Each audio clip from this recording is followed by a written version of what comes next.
مسلمان پیدا ہوتا ہے۔ میں نے آپ احباب کے سامنے حدیث مبارکہ پڑھی ہے، میں اپنی طرف سے نہیں کہہ رہا، بچہ مسلمان پیدا ہوتا ہے۔ اگر باپ یہودی ہے بیٹا یہودی بنے گا، اگر باپ عیسائی ہے بیٹا عیسائی بنے گا، اگر باپ مجوسی ہے بیٹا مجوسی بنے گا، اگر باپ مسلمان ہے تو بیٹا پہلے بھی مسلمان پیدا ہوا ہے۔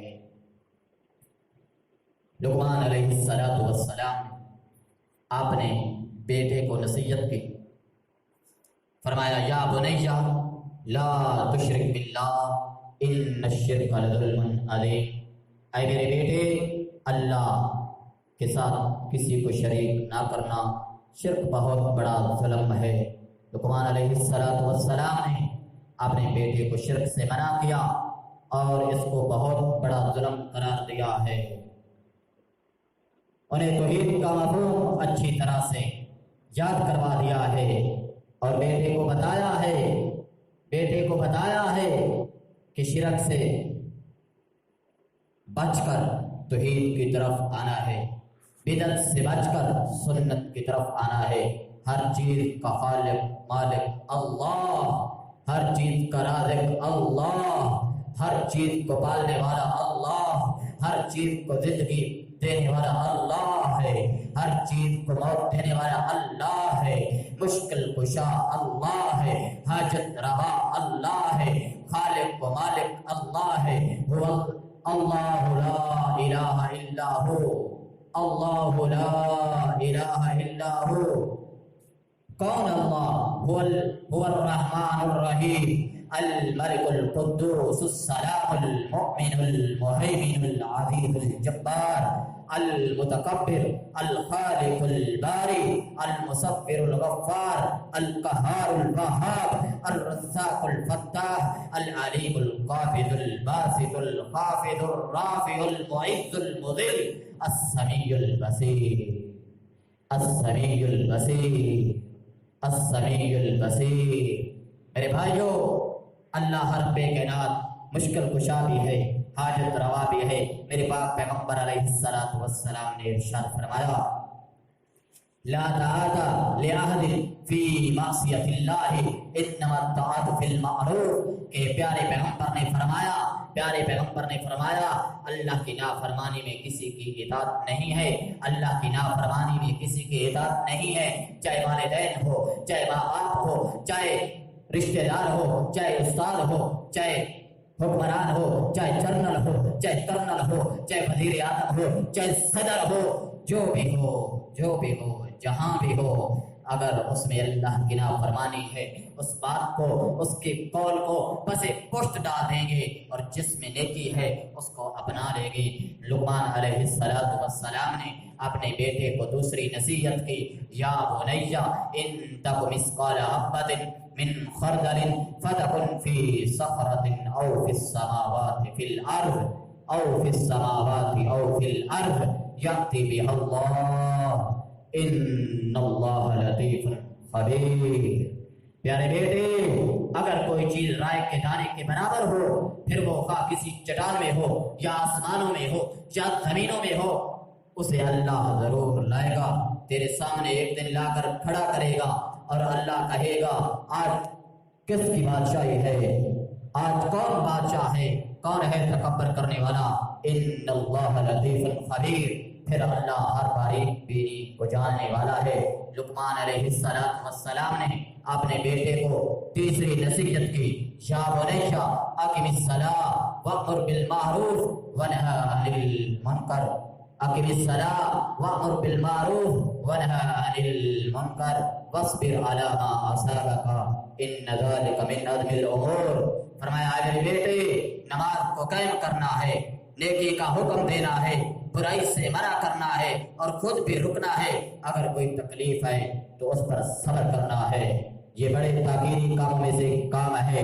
حضرت عبداللہ بن عمر رضی اللہ تعالی عنہ بیان کرتے ہیں، رسول اللہ صلی اللہ علیہ وآلہ وسلم نے ارشاد فرمایا مروا اولادکم بالصلاۃ وهم ابناء 7 سنین واضربوهم علی وهم ابناء 10 سنین۔ میرے پاک پیغمبر علیہ السلام نے فرمایا کہ تم اپنی اولاد کو نماز کا حکم دو، اگر وہ 7 سال کی ہو گئی ہے اس کو نماز کا طریقہ سکھلاؤ اور اس کو کہو کہ نماز پڑھے، اگر 10 سال کی ہو جائے اس وقت تک اگر نماز نہیں پڑھنا آتی، وہ پڑھتے ہی نہیں تو ان کو مارو، اور اگر وہ پھر بھی نہیں پڑھتے تو گھر سے نکال دو۔ میرے پاک پیغمبر علیہ السلام نے اپنے بچوں کی تربیت اس طرح کیا کرتے تھے۔ حضرت عبداللہ بن عباس کا بیان ہے، وہ فرماتے ہیں ایک دن میں رسول اللہ صلی اللہ علیہ وسلم کی سواری پر آپ کے پیچھے بیٹھا ہوا تھا، آپ نے مجھے مخاطب کرتے ہوئے فرمایا یا غلام الا اعلمک کلمات ینفعک اللہ بہن، اے بچے، اے غلام، میں تمہیں آج نفع بخش باتیں نہ بتاؤں، ایسے کلمات نہ سکھاؤ جن کے ذریعے اللہ تمہیں نفع پہنچائے گا۔ تو حضرت عبداللہ بن عباس کہتے ہیں کیوں نہیں یا رسول اللہ، فدا کا امی و ابی، آپ ضرور بتلائیے۔ میرے پاک پیغمبر علیہ السلام نے ارشاد فرمایا احفظ اللہ یحفظک، تو اللہ کے دین کی حفاظت کیا کر، اللہ کے دین کی حدوں کو تجاوز نہ کیا کر، تو اللہ تیری حفاظت کرے گا، اللہ تجھے اسلام پر باقی رکھے گا، اللہ تجھے جب موت دے گا تو اسلام پر آئے گی۔ اور دوسری نصیحت کی دوسرا کلمہ سکھلایا احفظ اللہ تجدہ تجاہک، تم اللہ کی حدوں سے تجاوز نہ کرنا، اللہ تمہاری مدد ضرور کرے گا، اللہ تمہاری مدد ضرور کرے گا، اور تو اپنے سامنے اللہ کو پالے گا۔ اور پیارے پیغمبر نے تیسرا کلمہ سکھایا وَإِذَا سَأَلْتَ فَاسْأَلِ اللَّهَ وَإِذَا سَأَلْتَ فَاسْأَلِ اللَّهَ، جب تو نے مانگنا ہو تو ایک اللہ سے مانگنا ہے، وہی مشکل کشا حاجت روا ہے، وہی خالق خالق ہے، اس کے علاوہ کوئی کچھ نہیں دینے والا۔ چوتھا کلمہ سکھایا وَإِذَا اسْتَعَنْتَ فَاسْتَعِنْ بِاللَّهِ، جب تو نے مدد مانگنی ہو تو اللہ سے مانگنی ہے، اللہ ضرور تیری مدد کرے گا۔ میرے پاک پیغمبر علیہ السلام نے فرمایا ماں باپ کو حکم دیا کہ اپنے بچوں پر شفقت اور ان سے پیار کرنا چاہیے۔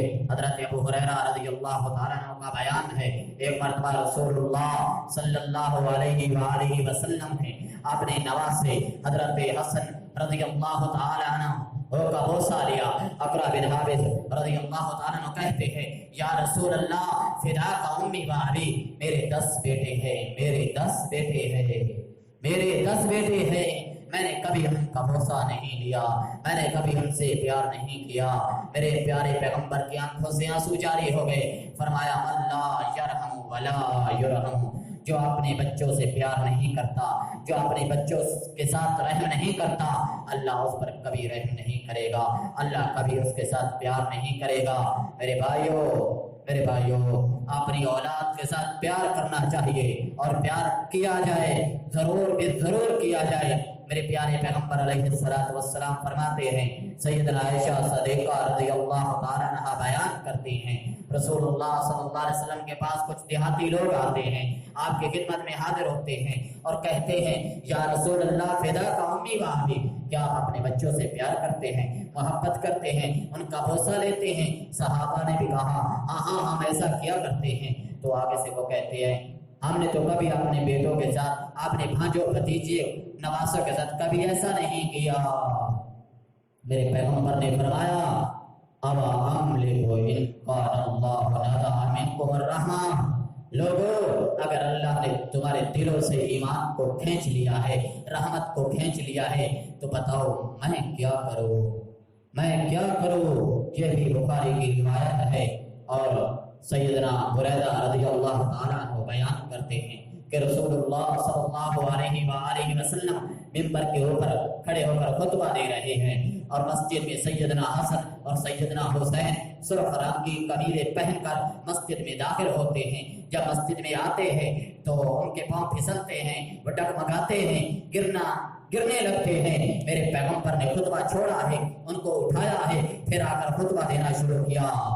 پھر فرمایا میرے بھائیوں پھر اعلان فرمایا کہ پیارے رب کائنات نے اپنی قرآن مجید میں حق اور سچ بیان کیا ہے، انما اموالکم و اولادکم فتنہ، تمہارا مال تمہاری اولاد فتنہ ہے، آزمائش ہے۔ مال کیسے آزمائش ہے؟ میرے پاک پیغمبر نے فرمایا کہ جب آدمی کے پاس مال نہیں ہوتا وہ اللہ کی عبادت میں مشغول رہتا ہے، جب اللہ اس کو مال دیتا ہے پھر وافر مال دیتا ہے، بہت زیادہ ہو جاتا ہے، تو پھر وہ آہستہ آہستہ آہستہ آہستہ اللہ کی عبادت کو چھوڑ دیتا ہے، اللہ سے دور ہو جاتا ہے۔ اس لیے اللہ نے فرمایا ہے انما اموالکم واولادکم فتنہ، کہ تمہارا مال اور تمہاری اولاد تمہارے لیے فتنہ ہے۔ حضرت سعد بن سعد کا بیان ہے، ایک مرتبہ رسول اللہ صلی اللہ علیہ وآلہ وسلم کو ایک مشروب پیش کیا گیا، میرے پاک پیغمبر علیہ السلام نے پیا، جو باقی بچ گیا، دائیں جانب ایک بچہ بیٹھا ہے، بائیں جانب بوڑھے جوان شخص بیٹھے ہیں، عمر رسیدہ لوگ بیٹھے ہیں، میرے پاک پیغمبر نے فرمایا یا غلام اتاذن ان اوتی هؤلاء، اے بچے اتاذن لی یا غلام اتاذن لی ان اوتی هؤلاء، کیا تو مجھے اجازت دیتا ہے کہ یہ میں مشروب ان کو پیش کر دوں؟ تو وہ بچہ کہنے لگا واللہ یا رسول اللہ لا اوصر بنصیبی منک احدا، اللہ کے رسول میں اپنے حصے پر کسی اور کو ترجیح نہیں دے سکتا۔ تو نبی مکرم صلی اللہ علیہ وآلہ وسلم نے اس کو مشروب پیش کر دیا۔ میرے پاک پیغمبر علیہ السلام نے فرمایا اپنی اولاد کو اگر کھیل سکھلانا ہے، اگر کوئی چیز سکھلانی ہے تو وہ کھیل سکھلایا جائے کہ جو اس کو دین میں بھی کامیابیاں دے اور دنیا میں بھی کامیابی ہو۔ وہ کون سا کھیل ہے؟ وہ تیراکی ہے، وہ گھڑ سواری ہے، وہ گھڑ سواری، تیراکی، تیر اندازی ہے۔ اور میرے پاک پیغمبر علیہ السلام نے فرمایا کہ جب پیچھے سے کفار کا لشکر حملہ کرنے والا ہوتا ہے، اگر اس کو تیراکی آتی ہے، سمندر کا راز کرنا ہے، تو وہ چھلانگ لگائے گا اور تیراکی کے ذریعے سے وہ سمندر کو پار کر جائے گا، کراس کر جائے گا۔ میرے پاک پیغمبر علیہ السلام نے فرمایا کہ والدین کو اولاد سے جھوٹ نہیں بولنا چاہیے تاکہ انہیں جھوٹ بولنے کی عادت نہ پڑے۔ میرے پاک پیغمبر علیہ السلام فرماتے ہیں کہ ایک دن حضرت عبداللہ بن عامر رضی اللہ تعالیٰ عنہ کا بیان ہے کہ ایک دن رسول اللہ صلی اللہ علیہ وسلم ہمارے گھر تشریف لاتے ہیں۔ وہ کون سا خوش بخت انسان ہے کہ جس کے گھر میں، جس کے صحن میں، جس کے گھر میں پیارے پیغمبر علیہ السلام تشریف لائے ہیں اور اس کی والدہ نے کہا ہے اے بیٹے میں نے تجھے کوئی چیز دینی تھی۔ میرے پاک پیغمبر نے فرمایا اما انکی لو لم تؤتیہ شیئا کتبت علیک کتبۃ، خبردار اے اماں جان اگر تو اسے کوئی چیز نہ دیتی، اگر آج تو اس کو کوئی چیز بھی نہ دیتی تو تیرے نام اعمال میں جھوٹ لکھ دیا جاتا، تیری برائیوں والے رجسٹر میں جھوٹ لکھ دیا جاتا۔ میرے پاک پیغمبر نے فرمایا، میرے پاک پیغمبر علیہ السلام نے فرمایا جھوٹ بولنا منافقوں کی نشانی میں سے ایک نشانی ہے۔ آیت المنافق ثلاث، منافق کے 3 نشانیاں ہیں۔ اس ایک حدیث میں 3 ہے اور بعض احادیثوں میں 4 بھی آتی ہے۔ میرے پاک پیغمبر نے فرمایا اذا حدث کذب، جب بات کرے گا جھوٹ بولے گا، واذا وعد اخلف، جب وعدہ کرے گا تو وعدے کی خلاف ورزی کرے گا، وَإِذَا تُؤْمِنَ خَانَ، جب اس کے پاس امانت رکھی جائے گی وہ اس میں خیانت کرے گا۔ اور ایک اور روایت میں الفاظ آتے ہیں وَإِذَا خَاصَمَ فَجَرَ، جب وہ لڑائی کرے گا تو گالی گلوچ دے گا، ایسی باتیں کرے گا۔ میرے پاک پیغمبر نے فرمایا کہ یہ منافقوں کی نشانی ہے، ایسی باتیں اولاد کے سامنے نہیں کرنی چاہیے۔ حضرت عمر بن ابی سلمہ کہتے ہیں میں بچہ تھا، میں رسول اللہ صلی اللہ علیہ وآلہ وسلم کی گود میں کھیل رہا تھا اور کھانے کے دوران میرا ہاتھ پوری پلیٹ کے اندر گھوم رہا تھا۔ میرے پاک پیغمبر نے فرمایا یا غلام سم اللہ کل مما یلیک وکل بیمینک، اے بچے اللہ کا نام لے، اے بچے اللہ کا نام لے، اے بچے اللہ کا نام لے، اور اپنے دائیں ہاتھ سے کھا اور اپنے سامنے سے کھا۔ بتاؤ ہم نے کب کہا ہے اپنے بیٹوں کو، اپنی اولاد کو کہ بسم اللہ پڑھ کر کھانا کھانا ہے، اپنے سامنے سے کھانا ہے، اپنے دائیں ہاتھ سے کھانا ہے۔ میرے بھائیوں اگر آج تربیت آپ نہیں کریں گے کل قیامت کا دن ہوگا، تمہارا گریبان ہوگا، تمہاری اولاد کا ہاتھ ہوگا، وہ جھنجھوڑے گی، کہے گی اللہ ہمیں علم نہیں تھا، ہمارے والدین نے ہم کو بتایا نہیں۔ میرے بھائیوں آج وقت ہے، سنبھل جاؤ سنبھل جاؤ سنبھل جاؤ۔ اولاد میں عدل و انصاف کرنا چاہیے، چنانچہ ہر ایک کو ایک جیسی چیز لے کر دی جائے۔ ایسا نہیں کہ کسی کو تو اچھی چیز لے کر دے اور کسی کو اس سے کم تر، اور نہ ہی ایسا کہ کسی کو تو لے کر دے اور کسی کو محروم کر دے۔ حضرت نعمان بن بشیر بیان کرتے ہیں، میرے والد محترم نے مجھے کچھ بال دینا چاہا تو میری والدہ نے کہا جب تک میں آپ صلی اللہ علیہ وآلہ وسلم کو اس پر گواہ نہیں بناتے، جب تک آپ رسول اللہ صلی اللہ علیہ وسلم کو اس پر گواہ نہیں بناتے، میں اس بات کو پسند نہیں کرتی۔ چنانچہ میرے والد نے مجھے لے کر پیارے پیغمبر علیہ السلام کے پاس سامنے حاضر ہوتے ہیں، ہم جاتے ہیں، پیارے پیغمبر سے سوال کرتے ہیں۔ میرے پاک پیغمبر نے فرمایا کیا تو یہ چیز اپنے تمام بیٹوں کو دے رہا ہے؟ فرمایا نہیں یا رسول اللہ، میں اس سے پیار کرتا ہوں، میں اس کو دے رہا ہوں۔ میرے پاک پیغمبر نے فرمایا واتقوا اللہ واعدلوا فی اولادکم، واتقوا اللہ واعدلوا فی اولادکم، اللہ سے ڈرو اور اپنی اولاد میں عدل و انصاف کرو۔ میرے بھائیوں آج تو پاکستان میں 22 ساری برس لے جاتے ہیں، زمینیں ہڑپ کر جاتے ہیں، بہنوں کو حصہ نہیں ملتا۔ یہ یہودیوں عیسائیوں میں تھا کہ بہنوں کو حصہ نہ ملے، لیکن ہمارے اسلام میں، ہمارے قرآن میں، ہمارے پاک پیغمبر کی حدیث میں بہنوں کو حصہ ملا ہے۔ قرآن و سنت کے مطابق ان کو ان کا حصہ دیا جائے۔ آج بھائی سب کچھ ہڑپ کر جاتے ہیں، بہنیں محروم ہو جاتی ہے۔ کل قیامت کا دن ہوگا، ماں باپ سے بھی پوچھا جائے گا، ان ظالم بھائیوں سے بھی پوچھا جائے گا کہ تم نے اپنی بہنوں کو حصہ دیا یا نہیں۔ میرے پاک پیغمبر علیہ السلام کا فرمان عالی شان آخری حدیث بیان کر کے اجازت چاہتا ہوں۔ میرے پاک پیغمبر علیہ السلام نے فرمایا اولاد کو گالی گلوچ، فحش گوئی اور بیہودہ گفتگو کرنے سے منع کرنا چاہیے، کیونکہ رسول اللہ صلی اللہ علیہ وسلم کا ارشاد گرامی ہے من القبائر شتم الرجل والدیہ یسب اباہ الرجل فیسب اباہ ویسب امہ فیسب امہ۔ میرے پاک پیغمبر نے فرمایا آدمی اپنے والدین کو گالی دیتا ہے۔ صحابہ نے عرض کیا یا رسول اللہ صلی اللہ علیہ وسلم آدمی کیسے اپنے والدین کو گالی دیتا ہے؟ فرمایا جب کوئی آدمی کسی کے والدین کو گالی دیتا ہے تو وہ سامنے سے اٹھ کر وہ اس کے والدین کو گالی دیتا ہے، یہ ایسے سمجھ لینا کہ وہ خود بخود اپنے والدین کو گالی دے رہا ہے، وہ خود بخود اپنے والدین کو گالی دے رہا ہے۔ اگر کوئی کسی کی ماں کو گالی دیتا ہے تو وہ خود بخود اپنی ماں کو گالی دے رہا ہے۔ اگر وہ بھی دے رہا ہے تو سامنے والا بھی شخص اس کو گالی دے گا، جس کو وہ دے رہا ہے تو وہ اپنی ماں کو دے رہا ہے، وہ اپنی ماں کو دے رہا ہے۔ حضرات میں آپ احباب سے گزارش کرتا ہوں، ہاتھ جوڑ کر کہتا ہوں اپنی اولاد کی تربیت قرآن و سنت کے مطابق کرو، قرآن و سنت کے مطابق اپنی اولاد کی تربیت کرو۔ کل اگر رب نے میرے سے پوچھ لیا کیا تو ادھر خانیوال سے ادھر آیا تھا، کیا تو نے ان کو بتلایا تھا، میں کہوں گا اے میرے اللہ میں نے اپنا حق ادا کر دیا تھا، میں نے ان کو بتلا دیا تھا، میں نے پورے راولپنڈی میں یہ بات پھیلائی تھی، میں نے پیغام پہنچا دیا تھا۔